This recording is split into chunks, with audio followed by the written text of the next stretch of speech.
ঈদ মানে আনন্দ, ঈদ মানে খুশি। এই পবিত্র ঈদ আজহা সামনে রেখে সবাইকে জানাচ্ছি ঈদ মোবারক। হ্যালো এভরিওয়ান, আসসালামু আলাইকুম। আমি জেসমিন লাইফস্টাইল ব্লগ থেকে বলছি। আশা রাখি কাছে এবং দূরে যে যেখানে আছেন সবাই ভালো আছেন। আলহামদুলিল্লাহ, আমরাও সবাই ভালো আছি। তো ভিউয়ার্স, এই যে আমি আজকে আরেকটি নতুন ভিডিও নিয়ে আপনাদের সামনে হাজির হলাম। তো আজকের ব্লগে থাকছে আমি আজকে আমার পুরো বাসাটা ঈদের জন্য প্রস্তুতি করব, মানে পরিষ্কার করে নিব, সেটাই আপনাদের সাথে শেয়ার করব।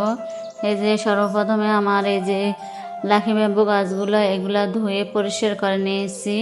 তো এগুলা পাথরগুলো ধুয়ে সুন্দর করে এখন আমি ফিল্টারে পানি দিয়ে দিচ্ছি। তো ফিল্টারে পানি দিলে আর শ্যাওলা পড়ে না, সেজন্য। আর এই তো আমার বাসার উপরে অনেক যা যা ছিল, মানে ময়লা সামান্য, বেশি একটা ছিল না, তারপরও ঝেড়ে নিয়েছি, কারণ ধুলাবালি মাকড়সার জাল বেঁধে যায়। আর একটু পরিষ্কার করে নিলে ঈদের আগে তাহলে খুব ভালো হয়, দেখতেও সুন্দর লাগে। আমার ফার্নিচারগুলো মুছে নিচ্ছি। তো আজকে সারাদিন আমি এগুলিই করতেছি, যে খাটটা মুছে নিয়েছি, ওয়ার্ড্রোবটা মুছেছি, ঘরটা ঝেড়ে নিয়েছি, এখন ড্রেসিং টেবিলটা মুছতেছি। ফার্নিচারগুলোতে এত ধুলাবালি পরে প্রতিদিনই মুছতে হয়, তারপর ভালো করে এমনি মোছা হয় না জিনিসপত্র সরিয়ে। তো আজকে সব কিছু সরিয়ে গুছিয়ে তারপর সুন্দর করে মুছে রেখেছি। তো এগুলা মোছামুছি করতে অনেক টাইম লাগে, আর ঈদ উপলক্ষে তো মুছতে হবেই। আর কয়েকদিন সময় পাই না, মেয়েকে নিয়ে কলেজে যাওয়ার যে বসে থাকি, এসে আবার এগুলো করতে মন চায় না। তো একটু ধুলাবালি পড়ে গেছে, সেজন্য ভালো করে পরিষ্কার করে নিয়েছি। আর এই যে বিছানা চাদরটা উঠিয়ে তোষকটা অনেক একদম বাইরে ঝেড়ে নিয়েছি, আর চাদরটাও বিছিয়ে নিয়েছি। এটা একটা ওয়ার্ড্রোবের উপরের ম্যাট। এই ম্যাটটা এনেছি আমি ওয়ার্ড্রোবের উপরে দেওয়ার জন্য। তো ওয়ার্ড্রোবের উপরে সব কিছু সরিয়ে, টিভি সরিয়ে তারপরে এই যে ম্যাটটা বিছিয়ে নিচ্ছি। তো এই ম্যাট দিয়ে তার উপরে একটা কাগজ দিয়ে দিব।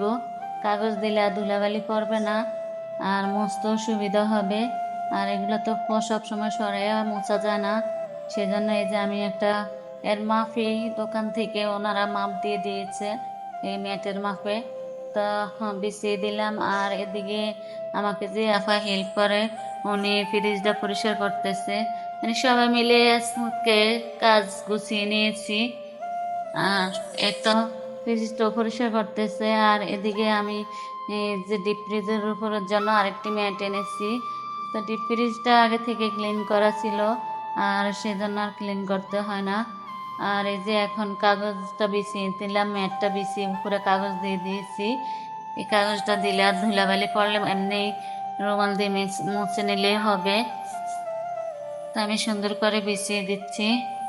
আর এদিকে আবার ক্যাবিনেট ওভেন র্যাকটা, এই র্যাকটা নতুন এনেছি।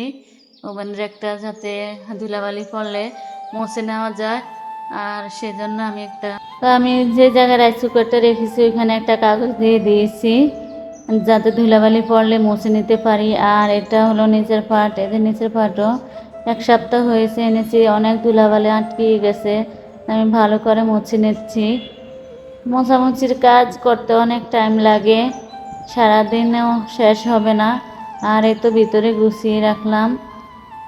তো রাইস কুকারটা উপরে রেখেছি, দেখতেছি ধুলাবালি নষ্ট হয়ে যাবে, সেজন্য আবার ভিতরে রেখে দিয়েছি, যখন রান্না করব তখন বাহির করব। আর এটার ভিতরে আমার ইলেকট্রিক চুলাটাও রেখেছি, কয়েকটা বক্স রেখেছি।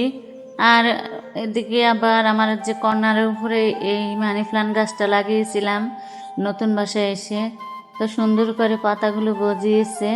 একটু পানি দেওয়াতে চারপাশে একটু ময়লা লেগেছিল, মাটি লেগেছিল, মুছে পরিষ্কার করে নিয়েছি। আর এই যে কর্নারটাও মুছতেছি। তো কর্নারটা মুছে সুন্দর করে সাজিয়ে নেব। তাই তো টুকিটাকি কাজ করতে করতে দিন যায়। তো কর্নারটা সুন্দর করে মুছে নিচ্ছি। তো কর্নারে কয়েকটা খেলনা আমার ছোট মেয়ের, তাই একটু সাজিয়ে রেখেছি। আর এই তো এই মানি প্লান্টের টবটা দিয়ে দিয়েছি। আর অন্য পাকে তো ঘরের সবকিছু গুছিয়ে এখন জিরাগুলো টেলে নিয়েছি, জিরা গুঁড়ি করব। আর এই গরম মশলাটা আমি বানিয়েছি আমার আগের একটা ভিডিওতে। এই গরম মশলাটা কিভাবে বানিয়েছি সেটা দেখানো হয়েছে, সেই জন্য আজকে আর দেখায় নেই। তো আমি হালকা একটু গরম করে নিচ্ছি যাতে অনেক দিন ভালো থাকে। আর যে চালের গুঁড়ি তো লাগবেই চালের রুটি খাওয়ার জন্য, সেজন্য চালটা একটু ধুয়ে ভিজিয়ে রেখেছি। আর এই তো এখন ব্লান্ডারে গুঁড়ি করে নিচ্ছি। তো গুঁড়ি করে চেলে নিব। আর কোরবানি ঈদে তো চালের গুঁড়ি লাগবেই গরুর মাংসের সাথে, সেজন্য গুঁড়িটা করে নিয়েছি। তো এই তো আমার চালের গুঁড়িটা করা হয়ে গেছে। আমি এখন সবগুলো চালের গুঁড়ো চেলে তারপর বক্সে ভরে কিছু ডিপ ফ্রিজে রাখবো আর কিছু নর্মালে রাখবো। তো এইভাবে আমি প্রত্যেক ঈদেই করি। আর এই তো আলহামদুলিল্লাহ আমাদের কোরবানির গরু কিনা হয়ে গেছে। এটা হলো আমাদের কোরবানির গরু। তো আমাদের কোরবানি যাতে কবুল হয়, আল্লাহ পাক কবুল করেন, সবাই দোয়া করবেন। তা আজকের ভিডিও এখানেই শেষ করছি। সবাই ভালো থাকবেন, সুস্থ থাকবেন। সবাইকে আবারও ঈদ মোবারক জানিয়ে বিদায় নিচ্ছি। আল্লাহ হাফেজ।